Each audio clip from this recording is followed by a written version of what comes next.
my next candidate doesn't have 13% of the vote, but he is showing up in the polls. Nice. And in some places, like Staten Island, he's getting a sizable portion of support from the population there. That's great. Please welcome my next guest, candidate for mayor, Conservative Party, candidate Stephen Christopher. Thank you.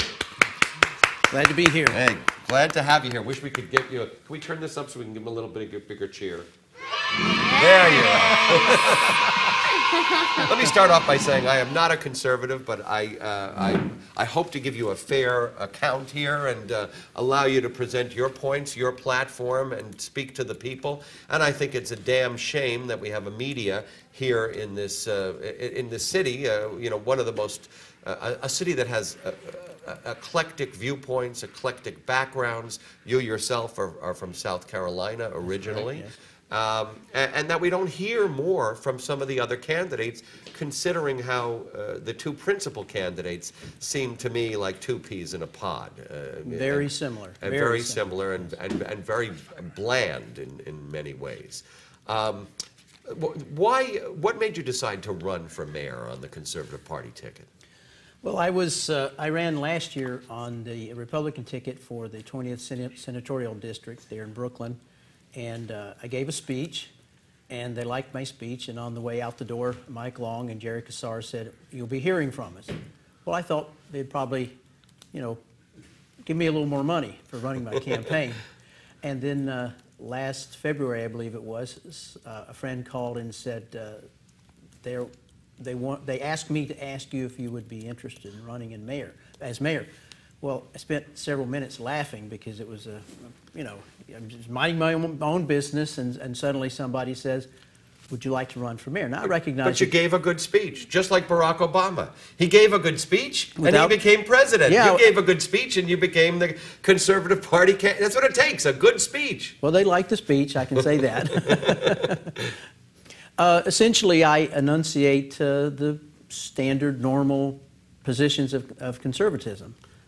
Which are as applied to New York City. Let's talk about some of those things. Taxes? Taxes, most definitely. Yeah, what would you change? It would be my desire, if possible, to lower income taxes and perhaps even eliminate them. New York City is about the only city in the country with income taxes. In fact, we have taxes that no one else has. For example, real estate taxes. Now, in most cities, commercial real estate is about 1.7 times residential real estate. In New York, it's almost 8%. So this building here is paying nearly 8%, 8 times what it would be paying if it were simply just residential. Well, how would we get revenue if we eliminate those real estate taxes? We're already in the hole here in the city, you know, budget-wise, or in the state definitely. What is it, 10 billion in the hole? If we don't have income tax, if we don't have real estate tax, where would our revenue come from? Oh, we would have real estate tax. You have to have that, but even a city agency said between 1960 and the early 90s that we'd lost between 750,000 and 1 million jobs in this city. You know, you can't be anti-business and pro-job. So you think the city is anti-business? No question. But even though the city is a hub of international business, don't the corporations from around the world have their headquarters here? We do have, whatever you might want to say about him, we do have Michael Bloomberg, who was one of the most successful businessmen in America, left Salomon Brothers with a $10 million parachute and turned it into a multi-billion-dollar corporation. So, you know, if New York is unfriendly towards business, why do we have so much business here? Well, we're losing small businesses. There are 200,000 small businesses in the city of New York, and that's where most of the jobs are coming from. Even across the country, 70% of new jobs come from small business. Now, there are things, I don't believe that we have to subsidize small business, but I think we need to be friendly to it. Let me give you some examples. Grocery stores complain that agents, I guess we can say, from the Department of Health or different other departments come in and they just kind of squat there. They just stay there, they go around, and finally they find something and they write tickets. Well, you know, if someone came into my home, I'm certain if the buildings department came into my home, I'm certain they could find some kind of violation. I mean, if you try hard enough. Now the problem is this is demoralizing to businesses. Well, what about demoralizing to people?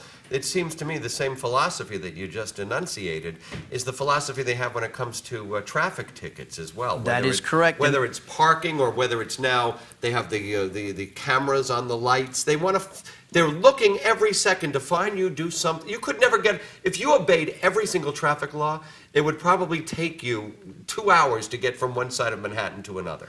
If you never went into what was a bus lane to make a turn or made a turn from this side of the street, you know, I mean, and in terms of parking tickets, it seems the second the meter is up, somebody is there to write you a ticket. If you would view my video voter guide, you would see that one of my proposals is that we make the, well, let me say it this way. In the Declaration of Independence, one of the complaints against George III was, quote, he has sent hither swarms of officers to harass our people and to eat out their substance. Sound familiar? Those are the parking ticket agents? You got it. And probably anybody with a car that's not absolutely the most careful person has got one of those 1 minute, 2 minutes, 3 minutes after. No, I want to call off the agents. I think we need to do things that are good for public safety. You know what else may add to your argument? We have added parking ticket enforcement agents, and we have taken in less revenue. Are you aware of that?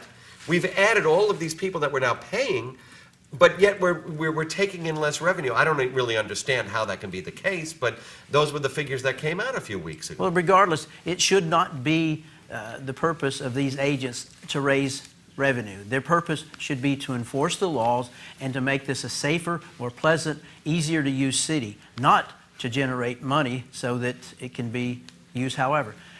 Another thing that I would like to do is I would like to establish several private commissions to examine the different departments of government and determine several things. Is there duplication? Do we have 2, 3, 4, 5, 10, a dozen agencies doing essentially the same thing? Are there better ways of going at it? All right, what about housing? Because we had a candidate here last week from the Rents Too Damn High party. And there is a concern. I know you proclaim yourself, I am middle class. I understand what middle class people go through.